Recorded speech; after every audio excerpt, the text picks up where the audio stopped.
Guten Tag, meine Damen und Herren, hier geht es um Autismus und heute um das Thema Dysthymie. In den letzten Videos haben wir uns mit dem großen Themenkomplex Autismus und Depression beschäftigt und eine Dysthymie gehört zur Gruppe der Depressionen. Eine Dysthymie ist dadurch gekennzeichnet, dass die Symptomatik insgesamt milder ausgeprägt ist.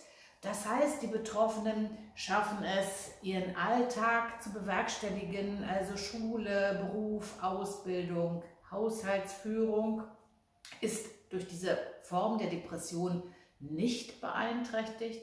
Durch den Autismus kann all dies beeinträchtigt sein.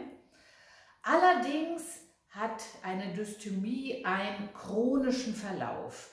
Das heißt, die Diagnose kann gestellt werden bei Jugendlichen, wenn über ein Jahr hinweg circa bei der Hälfte der Tage eine depressive Verstimmung vorherrscht, wenn die Jugendlichen antriebsarm sind, gereizt sind, traurig sind, eine gedrückte Stimmung haben. Bei Erwachsenen geht man davon aus, dass der Zeitraum ungefähr 2 Jahre dauern muss.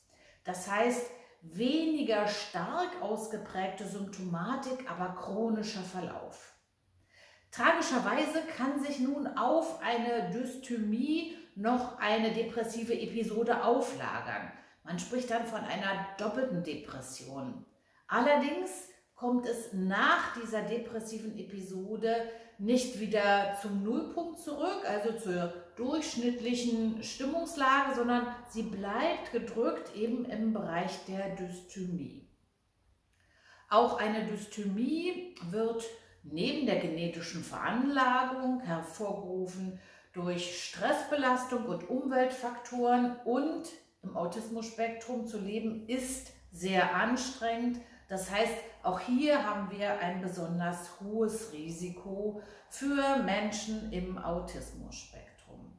Auch hier gibt es natürlich Hilfen. Wir brauchen die Hilfe eines Facharztes, um mit einer Dysthymie einen guten Umgang zu finden. Bei leichten depressiven Verstimmungen ist es sehr hilfreich, wenn man sich im Freien bei Tageslicht bewegt, wenn man Ausdauersportarten betreibt. Allerdings empfehle ich immer bei zusätzlichen psychischen Störungen unbedingt einen Facharzt zu konsultieren, damit man hier die Lebensqualität des Betroffenen erhöhen kann. Aber natürlich haben nicht alle Menschen im Autismus-Spektrum eine Dysthymie, denn Sie wissen ja, nichts ist unmöglich. Autismus.